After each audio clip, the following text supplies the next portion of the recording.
Baik, Pak.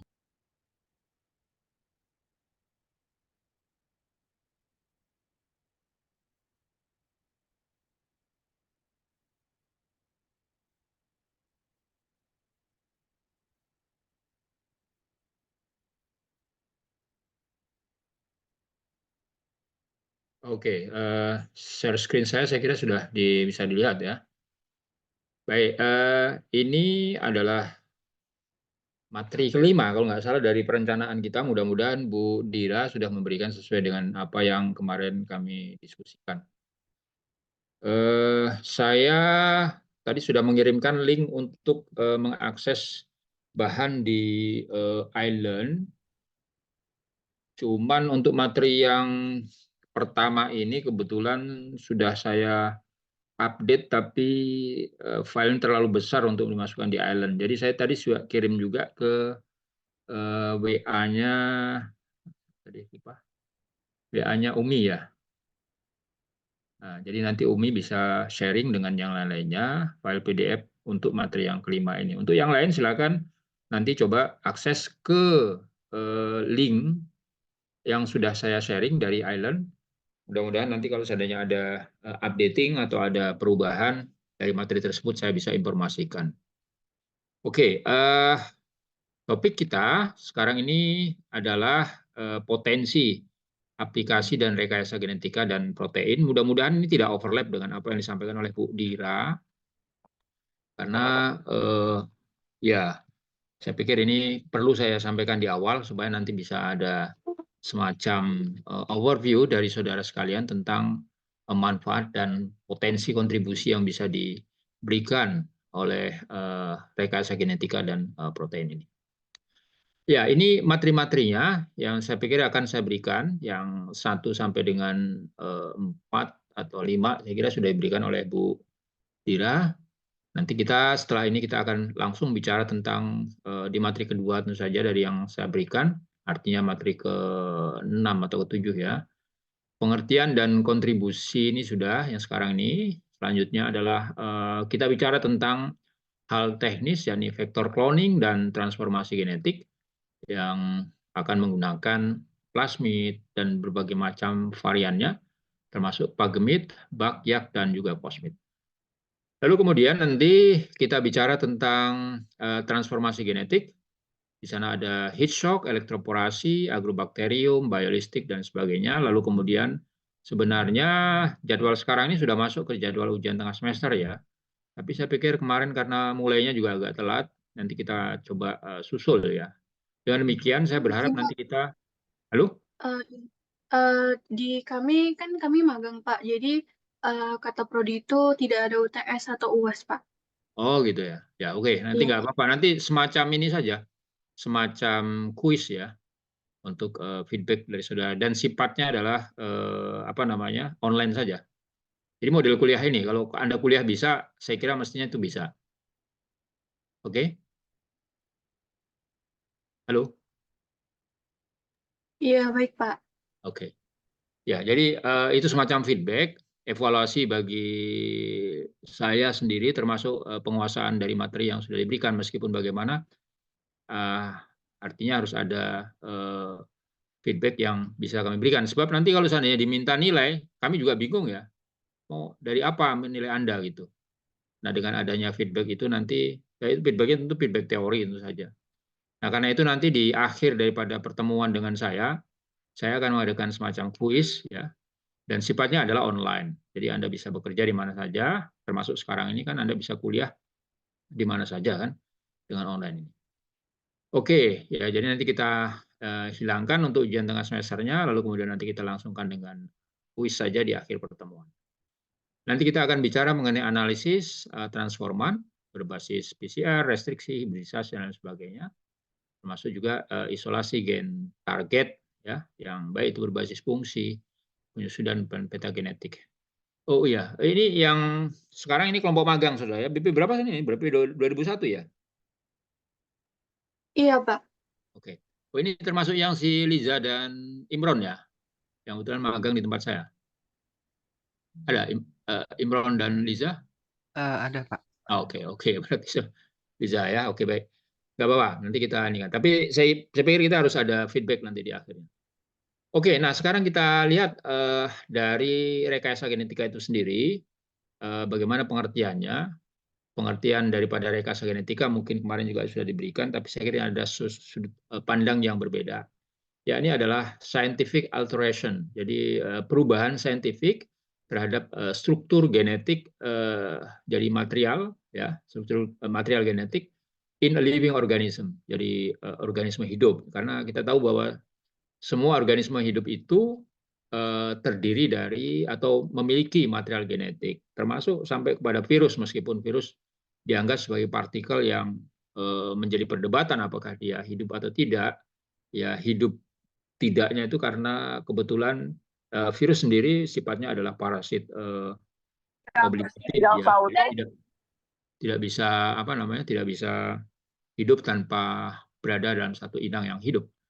Nah, rekayasa genetika itu sendiri atau genetic engineering itu sendiri itu meliputi production, ya, produksi atau menghasilkan and use of rekombinan DNA dan penggunaan daripada DNA rekombinan. DNA rekombinan itu maksudnya DNA yang sudah berbeda dari yang kondisi awalnya gitu loh. Jadi dari kondisi alaminya sudah disebut dengan namanya rekombinan. Kalau dalam istilah genetika, rekombinan ini artinya memang kombinasi baru, ya. Kalau Anda bicara tentang hukum Mendel misalnya, ketika ada persilangan lalu kemudian atau perkawinan, ya, istilah yang umum saya kira untuk biomedik, nanti akan memunculkan adanya kombinasi kromosom yang baru akibat adanya proses crossing over, maka itu disebut dengan namanya rekombinan. Nah, rekombinan yang dimaksud di sini adalah rekombinan yang terjadi secara alamiah, artinya memang targeted, artinya memang artificial. Jadi artinya memang karena ada campur tangan yang diupayakan oleh manusia, maka disebut namanya di sini adalah rekayasa. And has been employed dan dilakukan untuk menghasilkan bakteri yang dapat mensintesis misalnya adalah insulin dan berbagai macam protein manusia yang lain. Nah, ini definisi yang lain dari rekayasa genetika ini adalah perubahan dari DNA of a cell for purposes. Jadi, kalau perubahan saja tanpa purposes of research misalnya, itu bisa saja terjadi namanya mutasi, ya. Jadi berubah DNA-nya itu menghasilkan rekombinasi baru, baik itu hanya menyangkut kepada satu titik daripada nukleotida saja. Saya kira Anda sudah cukup paham, ya. Kalau saya bicara terminologi mengenai DNA, gen, segala macam, saya harap Anda sudah paham gitu. Karena materi ini mestinya sudah merupakan materi lanjutan. Karena kita sudah bicara tentang rekayasa genetika, itu artinya Anda sudah memiliki basis genetika, lalu kemudian material genetik, lalu kemudian nanti kan rekayasa genetika dan protein. Sebenarnya kalau bicara tentang rekayasa protein sebenarnya juga mengacu pada rekayasa genetika, karena yang kita otak-atik itu adalah DNA-nya, lalu kemudian nanti produk akhirnya adalah protein sebenarnya. Tapi nggak apa-apa, istilah itu supaya bisa lebih keren, misalnya protein engineering secara lebih khusus, atau rekayasa protein. Ya, jadi pada suatu sel for purposes of research. Jadi untuk tujuan misalnya research, ya, penelitian. As a mean of manufacturing animal protein, yang dimaksudkan untuk ya memproduksi animal protein, protein dari hewani.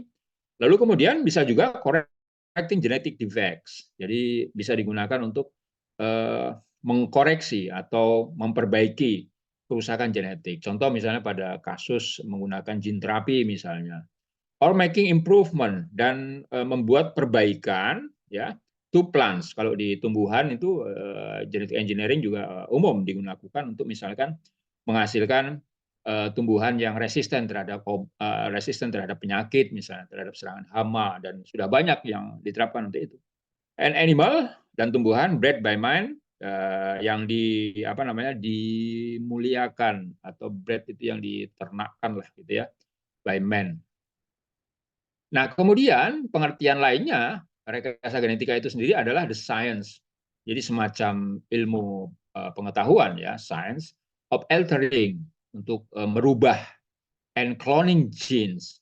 Nah, cloning ini sebenarnya pengertian itu adalah menghasilkan material yang sama persis. Jadi sebenarnya itu hanya proses perbanyakan, ya, sebenarnya cloning itu.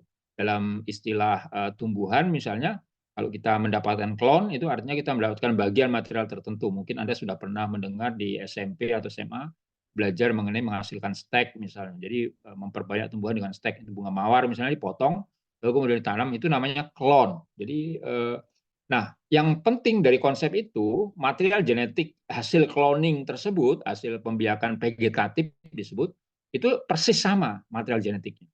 Jadi artinya identik, karena memang mereka dihasilkan lewat pembelahan secara mitosis. Nah, jadi saya berharap juga Anda nih istilah-istilah mitosis segala macam itu Anda sudah paham. Namun demikian, saya ingin garis bawahi, kalau Anda nggak paham dengan terminologi yang saya sampaikan tadi, maka Anda bisa menanyakan, ya, menginterupsi saya supaya nanti tidak ada semacam gap yang terlalu jauh. Kalau saya bicara tentang terminologi tertentu dan Anda nggak paham, Anda bisa minta penjelasan kepada saya. Jadi jangan ragu untuk itu.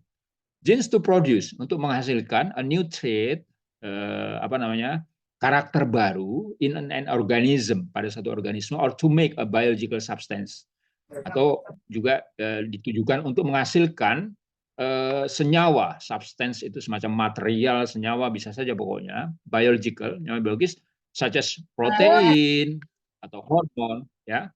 Lalu kemudian genetic engineering mainly involves, umumnya ini meliputi creation of rekombinan DNA. Nah, jadi kata kuncinya itu di sana, creation of rekombinan DNA.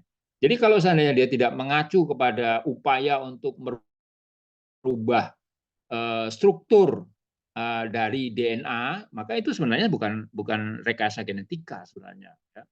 Banyak juga itu orang-orang yang mengklaim begitu, tapi dia tidak melakukan apa-apa dengan rekombinan DNA. Jadi inti esensi daripada genetic engineering itu adalah menghasilkan DNA rekombinan, which is then inserted, yang kemudian diselipkan into the genetic material of a cell or virus, yang dimasukkan ke dalam material genetik dari suatu sel, ya, bisa bakteri, selnya yang menjadi targetnya, atau virus, bisa juga, ya, virus untuk kepentingan misalnya tertentu bisa juga, seperti misalnya T-page misalnya juga bisa dipakai untuk itu, disebut dengan transfection dan lain sebagainya.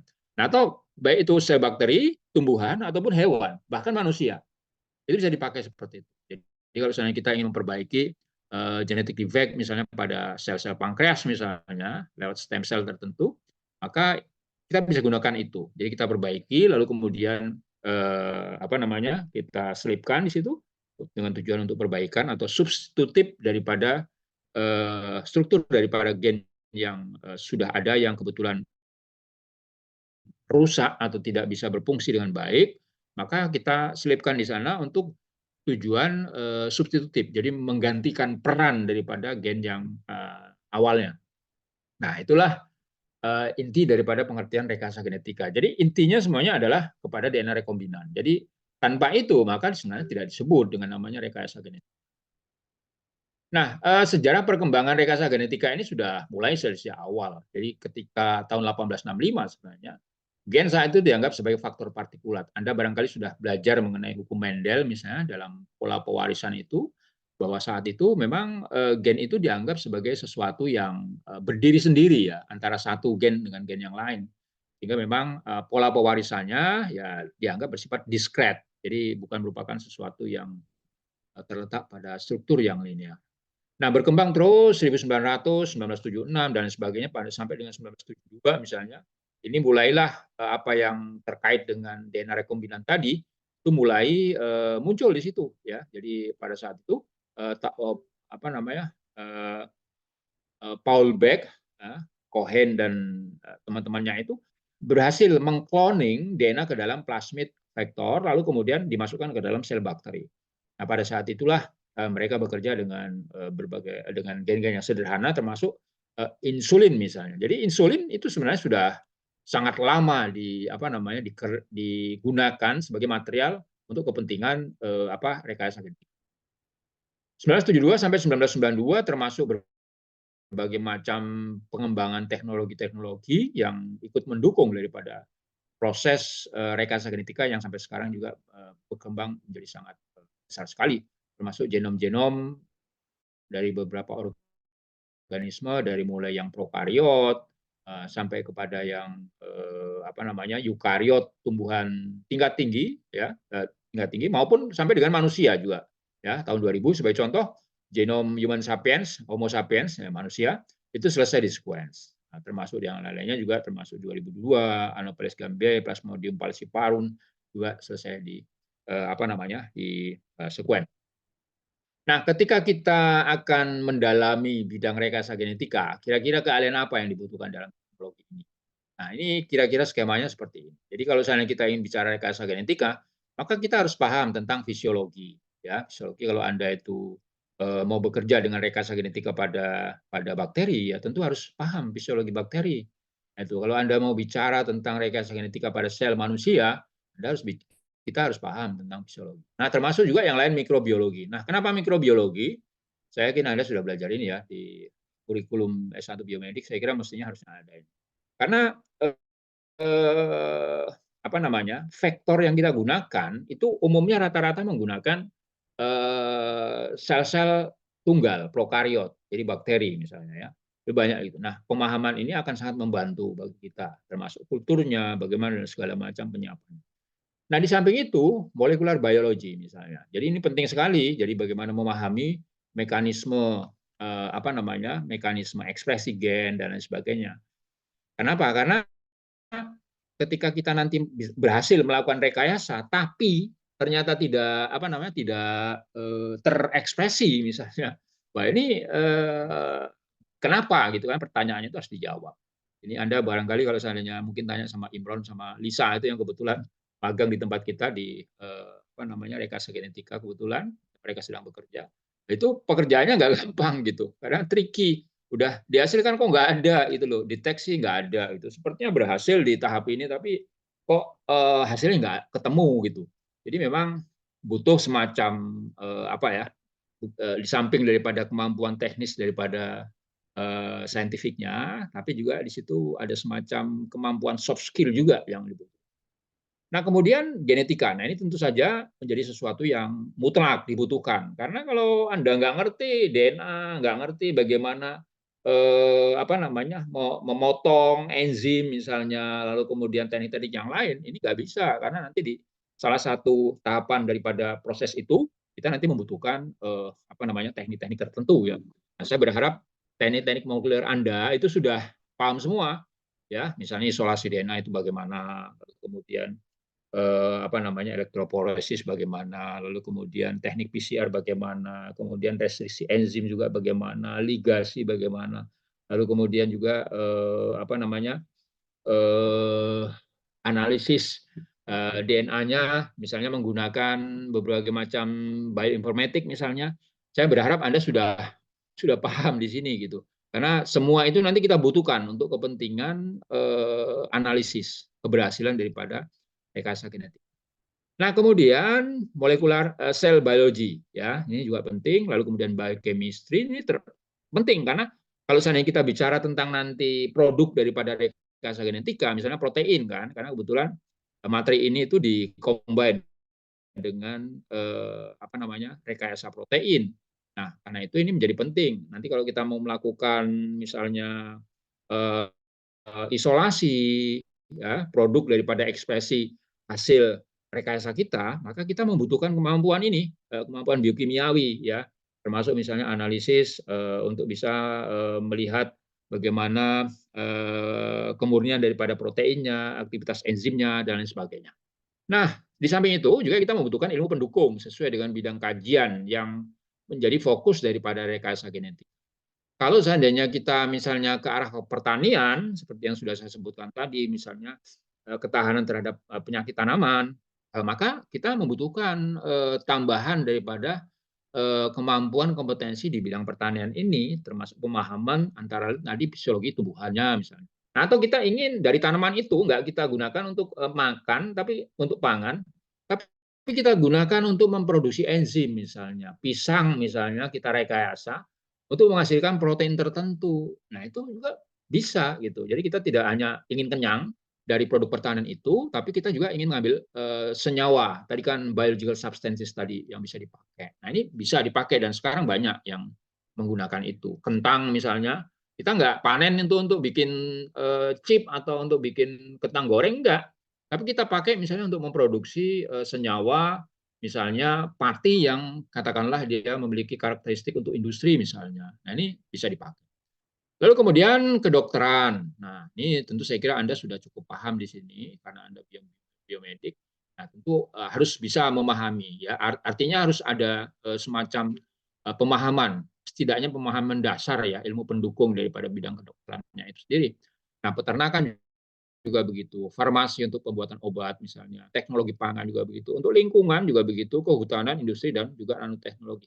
Nah, jadi artinya, rekayasa genetika ini tidak hanya menyangkut kepada satu topik saja, tidak hanya bidang kedokteran saja, tidak hanya bidang pertanian, tapi seluruh aspek kehidupan yang selama dia menyangkut kepada makhluk hidup, penggunaan daripada makhluk hidup dan produknya, maka ini bisa masuk di situ. Nah, jadi syukur kalau Anda di bidang biomedik ini itu bisa memahami wawasan itu dan artinya peluang kiprahnya itu akan menjadi lebih luas. Nah, sekarang kita lihat bagaimana potensi pemanfaatan teknologi rekayasa genetika itu dalam berbagai aspek kehidupan manusia. Misalnya untuk pengembangan organisme adaptif dari bakteri, tumbuhan, hewan dan manusia. Ini contoh misalnya salah satu contoh gen kolineksegenasi dari bakteri Arthrobacter globiformis itu bisa menghasilkan tanaman tumbuhan ya, bukan tanaman. Arabidopsis thaliana yang toleran terhadap kadar garam tinggi misalnya. Jadi misalnya kita ingin menghijaukan suatu lokasi di sekitar pantai di mana di sana itu salinitasnya tinggi, maka kita bisa kembangkan satu tumbuhan yang memang bisa toleran. Lalu kemudian tanaman tembakau kalau seandainya diselipin dengan gen manitol dehidrogenase yang diisolasi dari bakteri, itu ternyata dia itu bisa mampu untuk bisa ya tahan terhadap kekeringan. Nah, kita tahu sekarang ini sebagai contoh misalnya pada kasus sekarang misalnya di bidang pertanian misalnya banyak terjadi El Nino misalnya ya kekeringan. Nah, itu bisa dikembangkan tanaman-tanaman yang tahan terhadap itu. Lalu kemudian gen quicksilver reductase misalnya pada tanaman Lydiodendron itu bisa meningkatkan ketahanan terhadap logam perak. Jadi logam perak ya artinya ini untuk konservasi ya, konservasi lingkungan juga begitu. Termasuk untuk gen metalitonin itu juga bisa tahan terhadap logam kadmium. Lalu kemudian sekarang ini kasus cekaman lingkungan juga banyak, misalnya dari panas, dingin, kekeringan yang sekarang ini cukup masif ya, El Nino, La Nina dan segala macam, kadar garam tinggi tadi sudah disebutin, kekurangan mineral, logam berat, radiasi UVB dan lain sebagainya. Ini juga penting. Nah, lalu kemudian untuk mendeteksi polutan misalnya di tempat-tempat yang katakanlah tercemar, daerah-daerah yang misalnya daerah tambang batu bara, daerah tambang minyak misalnya, itu biasanya senyawanya itu kaya di daerah tambang minyak misalnya, itu kaya dengan senyawa piren. Nah, piren itu ternyata bersifat karsinogenik ya dan tentu menjadi masalah. Nah, bagaimana kalau seandainya pertambangannya selesai, lalu itu akan digunakan untuk kepentingan misalnya yang lebih produktif, maka bisa dipakai untuk bisa tentu caranya antara lain dengan keracunan daripada polutan. Nah, termasuk di sana juga bisa dipakai untuk mendeteksi polutan. Jadi kalau misalnya dalam satu hamparan itu diketahui misalnya ada lokasi yang diduga di sana terjadi tercemar, maka kita bisa gunakan tumbuhan tertentu untuk bisa mendeteksi itu. Lalu kemudian untuk industri misalnya olahraga untuk menciptakan rumput lapangan golf misalnya yang tahan herbisida, tumbuh lambat, lalu kemudian mengurangi pemangkasan, mengurangi polusi karena memang kita untuk rumput itu membutuhkan untuk lapangan golf itu supaya perawatannya tidak tinggi kosnya maka kita bisa pakai. Lalu kemudian yang menarik misalnya adalah biosteel yang berasal dari protein laba-laba ya. Jadi jaring laba-laba itu sebenarnya itu adalah protein yang ada di sekitar kita, ya, di kamar-kamar kita misalnya. Itu kan sering tuh laba-laba bikin jaring ya, sawang atau apa. Ini ternyata protein ya. Itu senyawanya protein semua. Nah, ternyata jaring laba-laba itu adalah protein yang terkuat dan beberapa upaya untuk itu adalah memanfaatkan misalnya mentransfer ke domba misalnya untuk bisa menghasilkan bulu domba yang memang memiliki kekuatan atau resiliensi yang sangat kuat, misalnya bisa digunakan untuk menghasilkan baju yang tahan peluru misalnya. Ini industri militer misalnya sangat penting sekali, sehingga nanti rompi-rompi ataupun baju-baju, jaket-jaket para tentara itu dilengkapi dengan jaket-jaket biosteel yang memang memiliki karakteristik yang yang sangat advance ya, termasuk juga nanti bisa dikombinasikan dengan nanoteknologi misalnya, sehingga muncullah bidang misalnya nanobioteknologi misalnya. Ya, di beberapa tempat misalnya ada beberapa daerah yang bekas-bekas lokasi perang misalnya, maka di sana bisa dipakai untuk mendeteksi ranjau, kan biasanya daerah perang itu selalu ditanami dengan ranjau, sehingga di beberapa tempat di Vietnam, di Afghanistan misalnya, banyak anak-anak kecil itu yang menjadi korban ya kakinya yang patah atau segala macam, atau bahkan meninggal sehingga harus diamputasi misalnya kakinya, dan banyak itu. Nah, untuk bisa membantu itu misalnya bisa digunakan beberapa jenis tumbuhan yang memang direkayasa untuk bisa mendeteksi. Jadi kalau ditebarkan benihnya di sana, lalu kemudian nanti dia akan, kalau seandainya di situ ada ranjau, maka dia nanti akan memberikan indikasi tertentu. Meskipun dengan alat deteksi yang lain juga bisa dilakukan untuk pada beberapa negara isu-isu mengenai produk pangan itu tidak lagi mengacu kepada persoalan kekurangan ya. Jadi bukannya itu di negara-negara maju misalnya. Tapi problemnya itu adalah masalah alergi, masalah kualitas bahan makanan. Lalu kemudian juga masalah transportasi. Nah, ini juga rekayasa genetika bisa memberikan peran. Contoh misalnya untuk transformasi gen AGPAC, ADP glukosa fosforilase dari E. coli yang digunakan untuk meningkatkan kandungan pati pada tanaman kentang ini yang sudah disebutkan tadi. Nah, kemudian juga bisa menghasilkan dengan menggunakan teknologi antisense. Jadi antisense itu kalau Anda nanti belajar lebih detail itu antisense itu adalah dibalikkan posisi daripada mRNA-nya, sehingga nanti dia membentuk satu kompleks atau duplex double strand ya, pita ganda dari mRNA. Nah, dengan demikian maka nanti akan terjadi blokir daripada ekspresi ataupun translasinya tentu saja, sehingga dia tidak menghasilkan amilosan. Nah, ini penting juga untuk industri, termasuk juga untuk beberapa gen thioesterase dari Umbellularia californica dapat meningkatkan kandungan laurat pada tanaman raps yang berguna untuk pembuatan margarin. Nah, ini kaitannya dengan nutrisi ya, kandungan nutrisi yang bisa digunakan untuk aspek kesehatan, tentu saja yang disebut dengan namanya functional food misalnya. Lalu kemudian perubahan pada bahan makanan lain, misalnya contoh adalah penyelipan daripada 4 gen piton sintase, piton desaturase, dan piton karotin desaturase, dan likopen beta silkelase yang menghasilkan apa yang disebut namanya golden rice. Nah,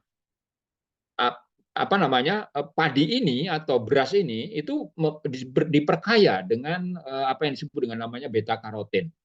Kita tahu bahwa beta karotin ini menjadi sesuatu substrat untuk produksi daripada vitamin A yang sangat penting untuk bisa mengatasi defisiensi vitamin A pada beberapa negara seperti di Afrika misalnya. Jadi dia diperkaya untuk itu. Nah, ini artinya juga nutrisinya bisa dirubah dan bisa menjadi lebih bagus.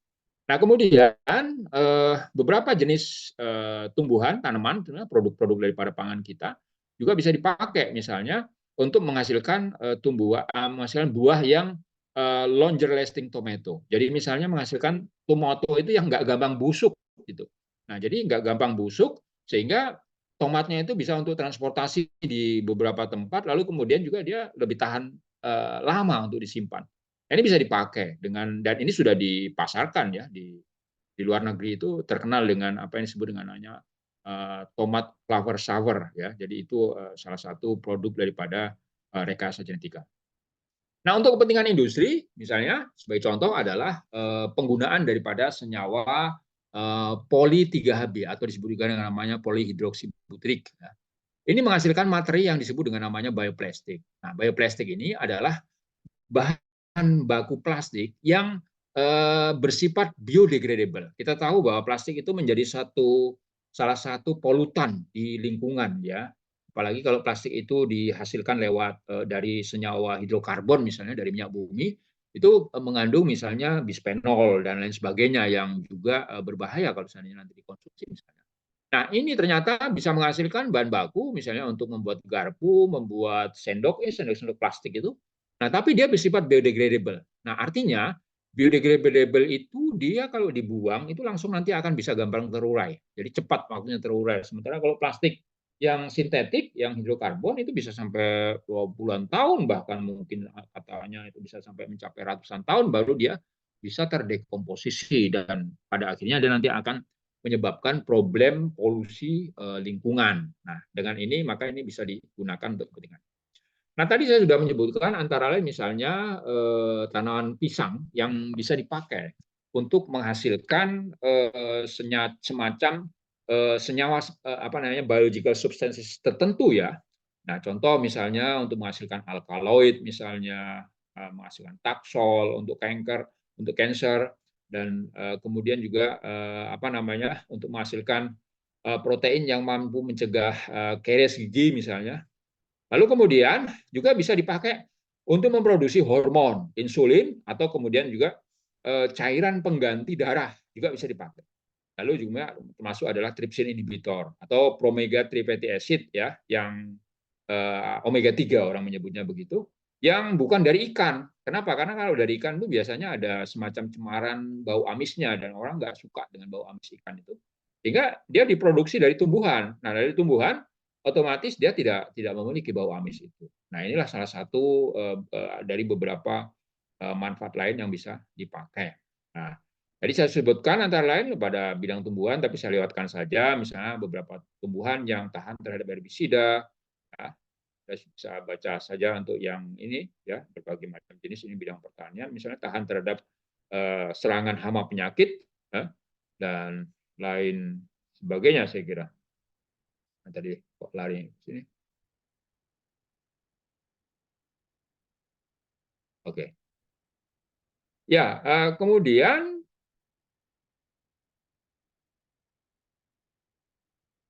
nah, ini sama tahan terhadap virus juga begitu, ya, termasuk juga kalau seandainya membuat virus pada manusia dan lain sebagainya. Ini kita lewatin saja karena ini bidangnya berbeda.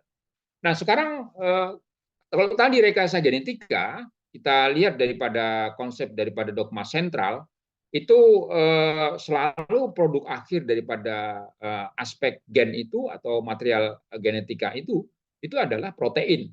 Nah, jadi artinya kalau kita bicara tentang rekayasa genetika, sebenarnya kita juga merekayasa protein sebenarnya, ya. Atau sebaliknya, kalau kita bicara tentang rekayasa protein, yang kita lakukan rekayasanya adalah lewat rekayasa genetika yang DNA-nya tadi. Nah, ini beberapa apa namanya? Kalau seandainya kita bicara tentang lebih detail mengenai misalnya protein, kita lihat, kita tahu bahwa fungsi dari para protein juga macam-macam ya. Untuk struktural misalnya, viral kapsid protein, sitoskeleton untuk pembentukan kerangka, lalu kemudian epidermal keratin untuk misalnya kulit ya.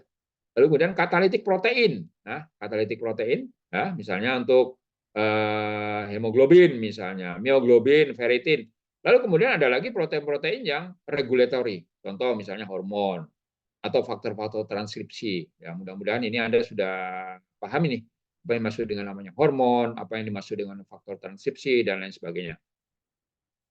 Nah, selama proses produksi daripada protein, ya kita tahu bahwa mereka itu juga mengalami berbagai macam proses, termasuk juga apa yang disebut dengan namanya pasca translasi, ya selama proses translasi itu dan lain-lain sebagainya, sehingga jumlah protein kita itu bisa mencapai 10 kali lipat daripada jumlah gennya. Nah, ini yang juga menarik. Nah, estimated functional role by protein ini juga bisa dilihat ya macam-macamnya. 2% untuk transport, metabolisme 22%.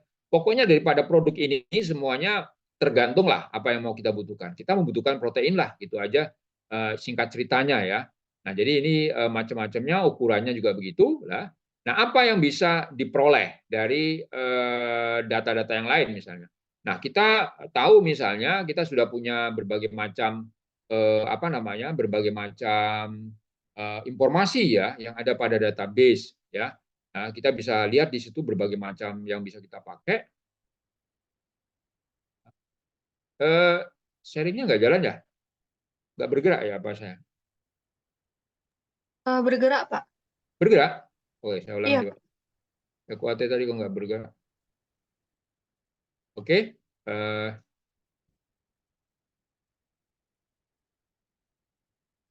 oke ya.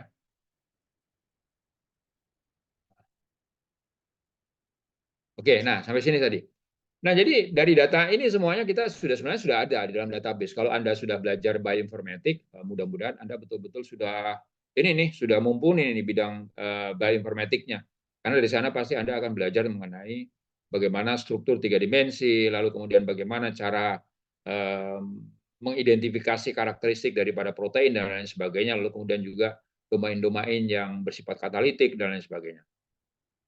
Nah, dari berbagai macam fakta yang kita dapatkan bahwa protein itu tidak berfungsi sendiri-sendiri ya, melainkan dia berinteraksi antara satu dengan yang lain. Jadi kalau kita lihat daripada skematik ini, maka untuk bisa menghasilkan satu apa yang disebut dengan namanya karakter, itu dia melibatkan berbagai macam jalur, apa yang disebut dengan namanya sinyal kaskade ya.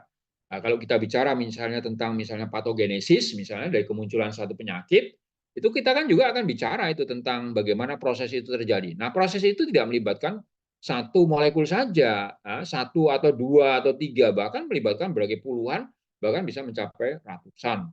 Contoh misalnya apa yang disebut dengan namanya protein WT1 ya, yang berfungsi sebagai faktor transkripsi, itu bisa mencapai perannya itu dia terlibat di dalam 100 mekanisme ya. Nah, lalu kemudian kasus misalnya eksaserbasi penyakit asma misalnya. Nah, itu bisa melibatkan sebanyak 23 gen yang terlibat di situ. Jadi tidak hanya satu gen. Nah, otomatis nanti proteinnya juga begitu otomatis ya. Nah, jadi begitu. Nah, kalau kita lihat karakteristik molekul protein, protein itu memiliki kemampuan untuk mengorganisasi dirinya sendiri dalam struktur three dimension. Jadi struktur tiga dimensi. Mudah-mudahan Anda sudah paham apa yang dimaksud dengan namanya struktur primer pada protein, struktur sekunder, lalu kemudian struktur tersier, ya, di mana di sini dia akan membentuk struktur tiga dimensi kalau pada struktur tersiernya. Ya, nanti ada lagi untuk struktur kuartener, terutama misalnya untuk protein-protein yang membentuk satu kompleks. Contoh misalnya adalah hemoglobin misalnya. Nah, di mana dia membentuk struktur kuartener karena melibatkan tidak hanya satu molekul protein, tapi beberapa molekul protein yang lain yang pada akhirnya nanti akan membentuk satu struktur yang kompleks, yang fungsional. Lalu kemudian protein memiliki kemampuan to evolve ya untuk muncul due to the inheritability property of protein structure variation. Nah, jadi dia bisa memunculkan apa namanya inheritable property of protein structure variation. Jadi meskipun protein itu bermacam-macam, bervariasi, tadi saya katakan jumlah yang teridentifikasi saat ini itu mencapai 10 kali lipat daripada jumlah gen kita. Kalau kita punya gen katakanlah 30.000, maka saat ini protein itu teridentifikasi hampir kira-kira 300.000. Jadi bisa kita bayangkan, gennya cuma 30.000, tapi proteinnya bisa 300.000. Dari mana tuh? Nah, itu. Dari mana mereka muncul? Nah, itu adalah variasi-variasi tadi. Nah, kalau kita bicara tentang bagaimana sejarah ataupun tahapan daripada sintesis protein, maka nanti kita akan tahu kenapa kok bisa muncul seperti itu dan apa gunanya. Ya, tapi saya kira tentu enggak tahu saya. Mudah-mudahan di materi mata kuliah yang lain Anda sudah mendapatkan. Lalu kemudian protein juga are the direct responsible. Jadi mereka langsung itu bertanggung jawab mengarahkan ya for the cell viability ya mempengaruhi kepada cell viability in normal physiological condition pada kondisi fisiologis yang normal such as well as in stressful condition pada yang kondisi yang cekaman juga begitu yaitu. Jadi semuanya itu yang bermanifestasi atau yang bekerja adalah proteinnya ya. Jadi karena bukan gennya. Nah, gen itu hanya sebagai konstruksi dasar. Tapi yang akan bekerja di dalam merespon pengaruh lingkungan ya dari apa yang dihadapi oleh individu ataupun sel tersebut adalah proteinnya. Nah, ini yang harus kita perhitungkan. Ini yang harus kita ingat betul ya. Nah, dari perkembangan pemanfaatan protein saat ini pada tahun ini sudah lama, 2003, sebanyak 1.000 enzim itu sudah dikaji dan juga dikarakterisasi secara biokimiawi. Jadi cukup banyak. Sekarang ini udah 20 tahun yang lalu ya, saya kira mungkin jumlahnya sudah lebih banyak lagi. 20-an daripada itu apa namanya untuk ya 90% itu adalah enzim yang digunakan untuk industri ya, industri ya, berbagai macam industri itu saya, karena dalam proses industri itu kadang-kadang kita membutuhkan misalnya katakanlah enzim yang thermostable, tahan panas. Nah, karena itu maka untuk kepentingan industri misalnya sangat penting. Native protein itu kebanyakan protein-protein native itu artinya protein-protein alami lah, artinya yang memang dihasilkan di alam itu. Itu kadang do not meet the needs, jadi tidak memenuhi kriteria ataupun kebutuhan ataupun persyaratan of highly specialized industrial application. Jadi tidak sesuai gitu dengan kepentingan aplikasi industri. Seperti saya sudah katakan tadi, sebagai contoh misalnya dalam satu proses industri kita membutuhkan satu protein yang tahan terhadap suhu tinggi misalnya. Nah, kadang-kadang protein yang diisolasi atau diproduksi secara alamiah ini nggak tahan. Nah, karena itu perlu dilakukan rekayasa. Most denatured by condition required. Nah, kadang-kadang ketika kita naikkan suhunya, maka dia mengalami denaturasi. Nah, kita tahu kalau dia sudah mengalami denaturasi, maka struktur 3 dimensi foldingnya tadi itu nanti akan terpecah, akan terputus. Nah, kalau dia sudah mengalami denaturasi dan terputus seperti itu, tidak membentuk struktur 3 dimensi, maka fungsinya itu menjadi berkurang. Itu. Jadi dia tidak rusak, belum rusak. Kalau dia mengalami denaturasi itu belum rusak, karena dia nanti bisa bersifat reversibel, bisa balik lagi. Nah, tapi kinerja daripada enzim tersebut itu nanti akan berkurang. Nah, itu otomatis tidak sesuai, bahkan ya bisa berhenti saja dia. Nah, high temperature misalnya sebagai contoh, misalnya atau organic solvent, pelarut-pelarut organik misalnya. Dia juga nanti kalau ditempatkan dengan pelarut organik seperti itu nggak tahan. Nah, karena itu rekayasa protein itu menjadi sangat penting untuk bisa mengotak-atik itu sehingga nanti protein itu tetap memiliki kinerja meskipun kondisinya itu sudah jauh ekstrim atau berbeda dari kondisi yang dialami awalnya. Nah, ini di tabel 81 ini beberapa contoh misalnya enzim yang enzim kan protein itu ya yang digunakan untuk industri dan pemanfaatan. Contoh misalnya alpha amilase untuk membuat bir, ya, produksi alkohol ya. Meskipun kalau di kita umat Islam misalnya nggak diminum, tapi untuk Anda untuk menghasilkan alkohol untuk keperluan sterilisasi kan penting ya di bidang kesehatan ya dipakai misalnya untuk membunuh bakteri misalnya. Lalu kemudian amino asilase, preparation of amino acid. Bromelain, bromelain ini di tomat, di apa sih? Di nenas itu ya, di bromelain itu gimana? Meat tenderizer, jadi untuk mengempukkan daging, meat tenderizer. Jadi membuat daging itu menjadi lunak ya, menjadi soft. Juice clarification, jadi kalau orang membuat jus supaya bening, itu digunakan bromelain. Katalase, selulase, visin, glukoamilase, glukose isomerase, dan macam-macam ya, pektinase, protease, renat, dan sebagainya untuk membuat keju, membuat apa macam-macam. Nah, itu membutuhkan enzim. Nah, dan itu digunakan untuk kepentingan komersial. Nah, jadi kadang-kadang memang apa namanya proses itu membutuhkan satu reaksi tertentu yang memang membutuhkan enzim-enzim dengan karakteristik yang spesifik. Lalu kemudian beberapa rekombinan protein misalnya, ini sesuai sekali dengan bidang Anda biomedik misalnya, faktor 8, faktor 7A misalnya untuk some form hemofilia, faktor 9, kemudian hemofilia B, hirudin dan lain sebagainya untuk kepentingan bermacam-macam, interferon gamma juga begitu ya, interferon gamma alpha, interferon gamma analog dan lain sebagainya untuk berbagai macam penyakit. Nah, ini bisa juga dipakai ya. Nah, karena itu kita membutuhkan mereka untuk apa namanya pengobatan untuk disease dan sebagainya. One immediate goal, thermal stability misalnya sebagai contoh tadi, ini kalau native protein itu begini ya, native protein bentuknya. Lalu kemudian ketika dia direkayasa misalnya ditambah di sini semacam ikatan bisulfidanya, jadi ditambah. Nah, dengan demikian maka ini bisa menjadi lebih thermostable ya. Jadi ketahanan terhadap suhu tidak mengalami denaturasi itu menjadi lebih meningkat. Thermal stability may result in organic solvent and non-physiological condition stability. Addition of disulfide bridges, jadi jembatan atau ikatan disulfidanya. But does it affect function? That is removing the original AAC, adding cis, adding SS. Nah, tentu saja pertanyaannya, ketika kita tambah misalnya beberapa asam amino tentu saja ya. Nah, ini kan kalau SS ini biasanya pada cysteine. Cysteine itu mengandung asam amino yang mengandung sulfur, belerang ya. Nah, kemudian ketika kita rubah itu, kita tambah lalu kemudian kita kurangi beberapa asam amino. Pertanyaannya apakah kinerjanya masih sama enggak dengan awalnya? Nah, ini yang menjadi menjadi challenge-nya. Nah, ini contoh misalnya ketika orang akan melakukan rekayasa protein ya, contoh ini adalah T4 lisozim misalnya. Nah, ini beberapa jenis asam amino atau posisi asam amino yang dimodifikasi. Pada WT itu adalah wild type, pada posisi asam amino ketiga 9, 21, 54, 97, 142, 164. Nah, yang wild type itu isoleucin, treonin, cysteine, treonin, leucin. Nah, number of SS-nya 0, masih 0. Persen activity-nya itu 100% pada suhu 41,9.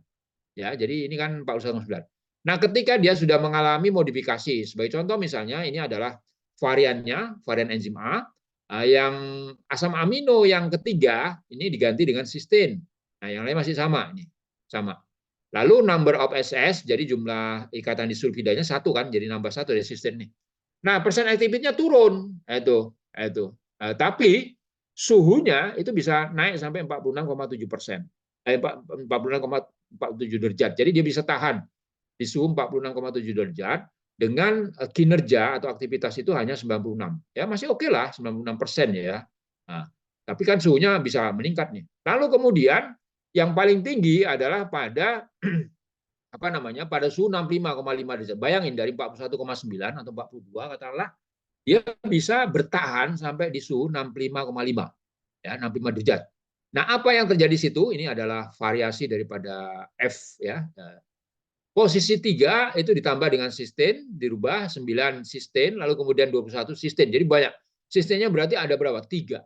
Nah, cuman aktivitasnya itu adalah 0. Jadi itu enggak ya kalau aktivitasnya 0 percuma juga ya. Suhunya meningkat bisa tahan tapi aktivitasnya 0. Nah, yang tentu saja varian D tentu saja ini yang menjadi harapan penambahan daripada cysteine pada asam amino ketiga dan 9 sehingga jumlah ikatan disulfida hanya 2, dia bisa bertahan sampai dengan 57,6 derajat. Jadi artinya sekitar 58 ya sampai 58, 57 saja sudah meningkat jauh dia berapa 15 derajat gitu. Nah, persen activity-nya atau kinerjanya itu bisa mencapai 95%. Jadi 95% cukup tinggi. Nah, jadi inilah salah satu hasil ini eksperimen tahun 1989 bahkan tapi dipublikasi di Nature. Jadi cukup sangat bergengsi artikel ini. Nah, 1989 ini orang sudah melakukan jauh ya lama dengan itu. Jadi tinggal sekarang kita lakukan. Nah, berbagai macam yang lain juga begitu ya, cengking, SN, asparagin, AAC, asam amino yang lainnya juga begitu. Nah, jadi tergantung ya. Jadi artinya mana kita ingin mau, maka rekayasa protein itu bisa memberikan alternatif. Nah, termasuk berbagai macam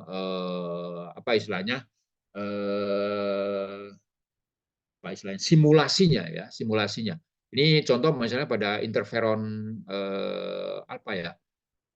interferon ini IFN, iya betul, human beta interferon, IFN beta, lalu kemudian IFN alpha dan segala macam juga bisa dimodifikasi gitu ya, beberapa asam aminonya untuk bisa meningkatkan hasilnya. Nah, ini kebetulan kita di labor bioteknologi sekarang si Lisa dengan si Imran bekerja dengan enzim L-asparaginase ya. Nah, ini katanya bisa dipakai untuk limfoblastoma, untuk mengobati kanker limfoblastoma. Nah, gennya sudah kita bisa kita isolasi dengan menggunakan teknik PCR, tapi persoalannya adalah bagaimana dia nanti untuk bisa direkayasa lebih lanjut gitu. Jadi diperbanyak, lalu kemudian juga untuk kepentingan memodifikasi seperti ini misalnya, dirubah-rubah misalnya asam aminonya. Nah, ini juga perlu dilakukan tentu saja sehingga nanti bisa meningkatkan kinerjanya atau aktivitasnya. Nah, kan masing-masing itu kalau kita tahu dalam penggunaan L-asparaginase kan berbagai macam dari baik itu sumber bakterinya yang berbeda atau bahkan ada juga yang bukan dari bakteri, misalnya dari tumbuhan juga bisa diisolasi, tapi apa namanya aktivitasnya juga berbeda-beda gitu, sehingga nanti kalau digunakan untuk kepentingan terapeutik itu juga bisa menghasilkan apa namanya hasil atau efikasi yang juga berbeda-beda. Ini contoh yang lain misalnya adalah pada ini apa tirosil tRNA sintetase misalnya pada enzim tersebut. Lalu kemudian pengaruh daripada kofaktor juga nanti akan bisa mempengaruhi ya dengan penambahan-penambahan itu, dan tentu saja ini semuanya basisnya bisa melalui baik itu modifikasi daripada struktur genetik dan lain sebagainya. Nah, ini contoh misalnya pada subtilin BPN ya juga begitu dan lain sebagainya. Kemudian decreasing protein sensitivity juga bisa dipakai misalnya. Contoh misalnya plasmin ya yang diisolasi dari Streptococcus streptokinase misalnya juga begitu dan macam-macam ya. Nah, kemudian modifying point specificity juga bisa dilakukan. Ini berbagai macam kalau kita sudah tahu nanti bagaimana apa namanya konstruksi daripada gen kita, lalu kemudian juga proteinnya juga bisa diprediksi dari situ. Lalu kemudian memodifikasi antibodi, misalnya imunoglobulin dan lain sebagainya. Nah ini juga bisa kita pakai untuk bisa menghasilkan berbagai macam senyawa yang bisa kita gunakan untuk kepentingan analisis ataupun deteksi, ya antibodi begitu juga. Kemudian increasing enzyme stability, misalnya tisu plasminogen aktivator, misalnya multidomain serine protease, lalu kemudian digunakan untuk dissolving blood clots untuk apa namanya pembekuan darah ya, rapidly clear from circulation so need to be transferred dan jadi macam-macam. Nah ini bisa dipakai untuk bidang-bidang biomedik saya kira sangat penting ini untuk yang TPA, lalu kemudian macam-macam lain sebagainya ya.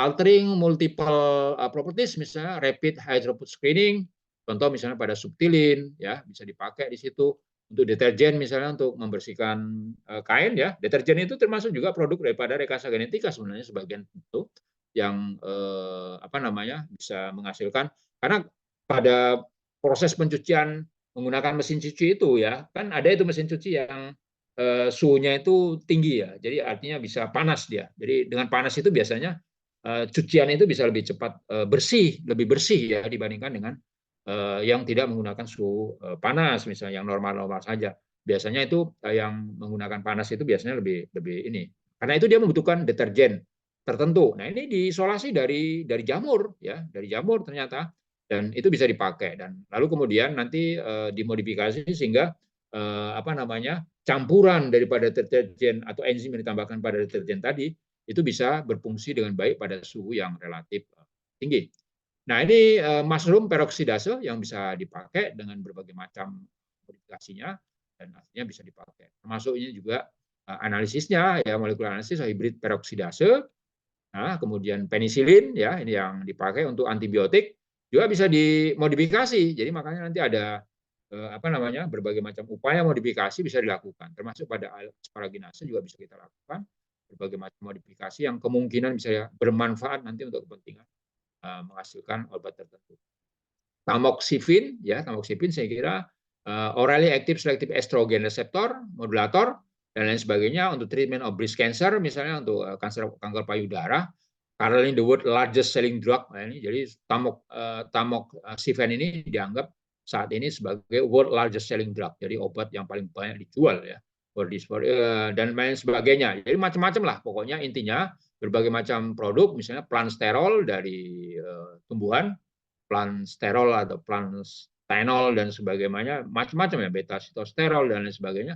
Yang sebenarnya kalau semuanya ada di lingkungan kita, tinggal kita ini bagaimana mengisolasi, mengekstraksi, lalu kemudian juga mengkarakterisasi dan juga memodifikasi untuk bisa meningkatkan kinerja mereka. Nah intinya semuanya itu dari berbagai macam produk tadi dalam satu konteks yang disebut dengan namanya bioprospecting ya dari berbagai. Dan biasanya orang sekarang melakukan eksplorasi pada berbagai macam makhluk yang aneh-aneh, misalnya bahkan misalnya pada di laut dalam, di mana di sana itu tekanan tinggi, lalu kemudian mengisolasi ikan di situ, lalu kemudian mengekstraksi berbagai macam enzim yang ternyata bisa dipakai untuk kepentingan industri misalnya. Ini kita lihat skematiknya ya dari tahun publikasi tahun 2006 sudah cukup lama. Jadi mereka mengisolasi berbagai macam. Nah, termasuk juga kalau ada di lingkungan kita apa namanya organisme-organisme yang aneh-aneh itu biasanya juga mengandung senyawa-senyawa yang menarik-menarik tentu itu dan biasanya dipakai juga untuk kepentingan apa namanya industri ataupun kesehatan ya disebut dengan namanya bioprospecting.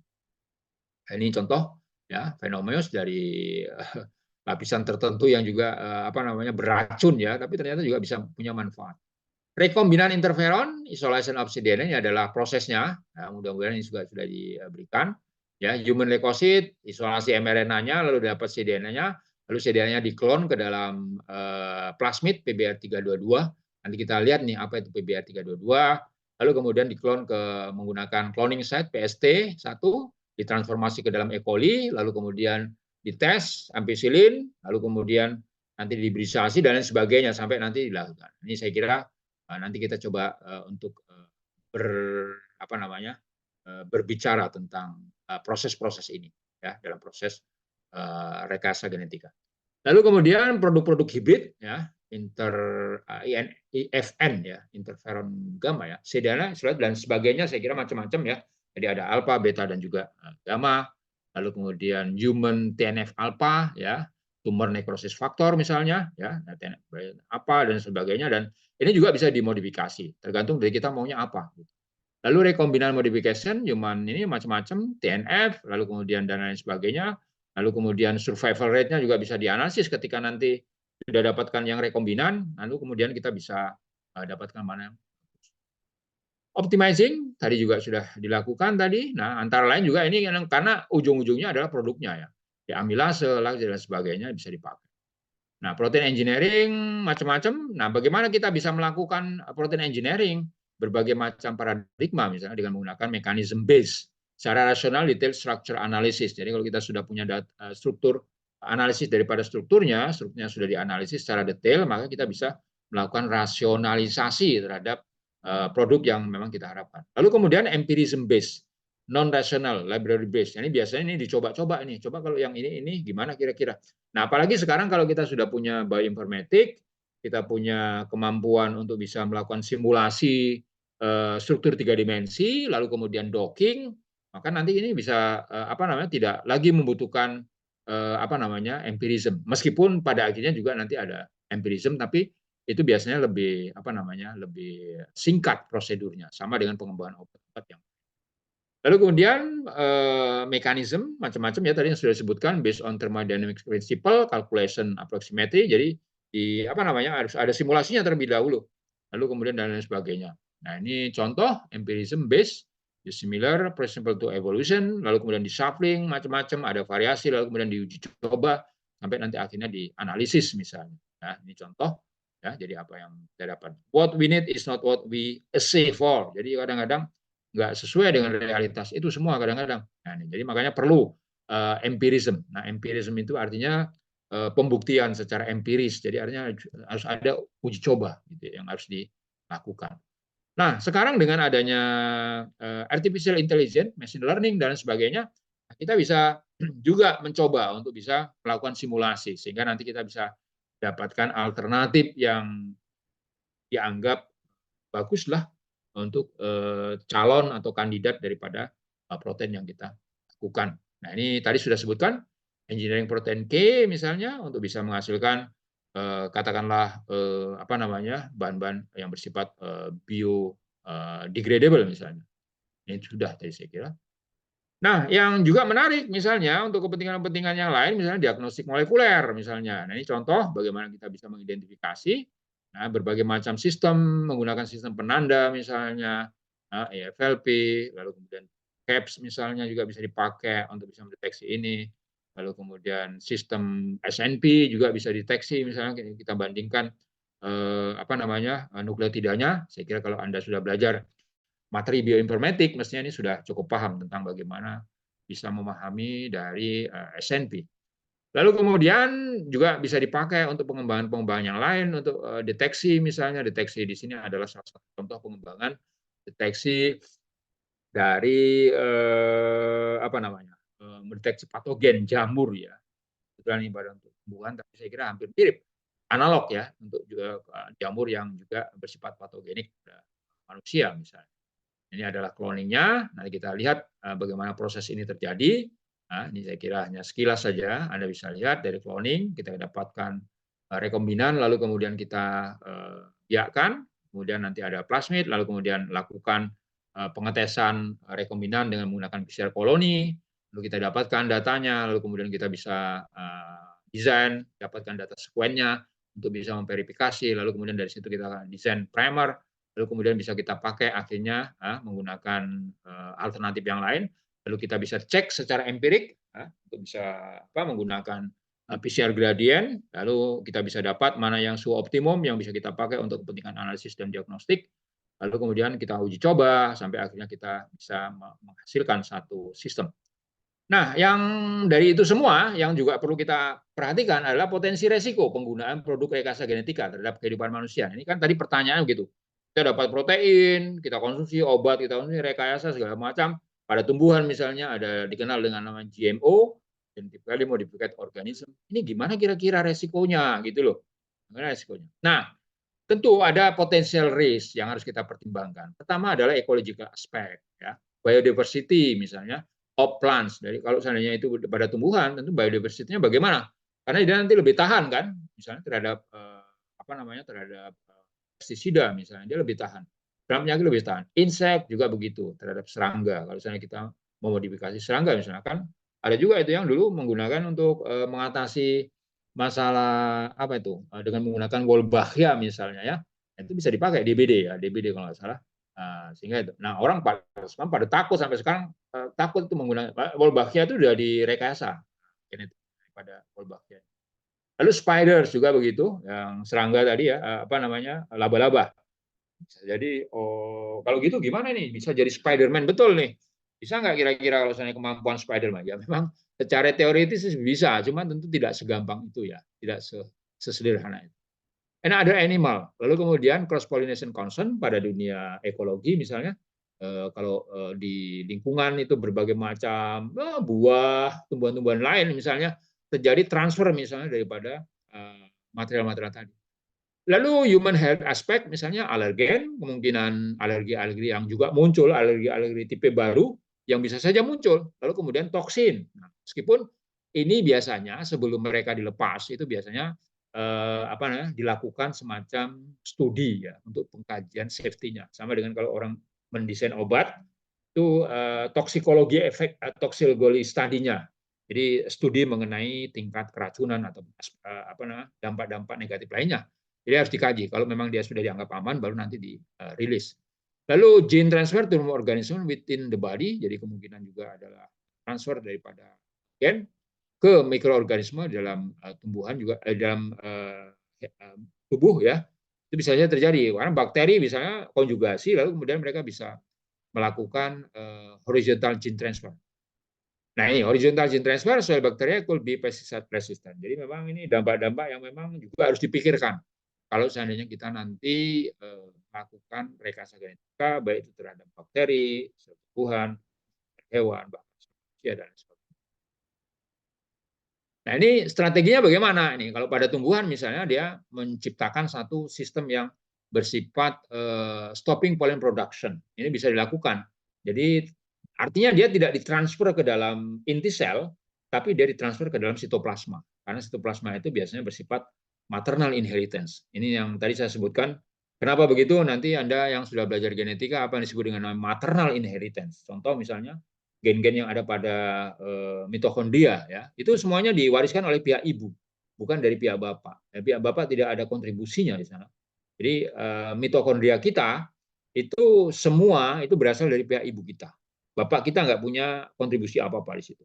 Ya, dia punya kontribusi hanya pada yang gen-gen yang ada dalam sel. Jadi di mana sel kita itu mendapat kontribusi 50% dari pihak ibu, lalu dari pihak bapak juga 50%. Meskipun kalau pihak bapak itu ya menyumbangkan kromosom X ya pada perempuan, pada kromosom Y tentu dia kurang dari 50% karena ukurannya juga lebih pendek.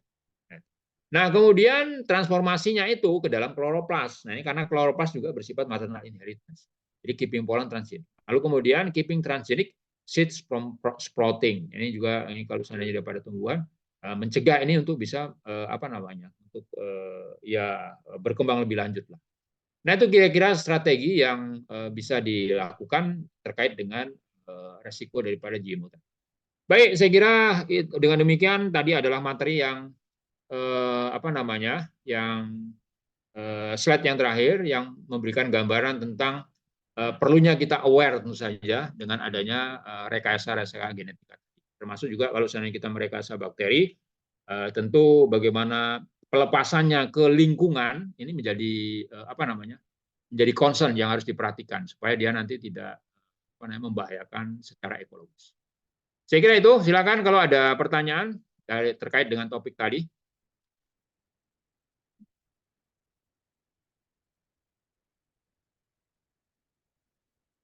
Kalau tidak ada pertanyaan, saya kira kita bisa akhiri ya pertemuan kita.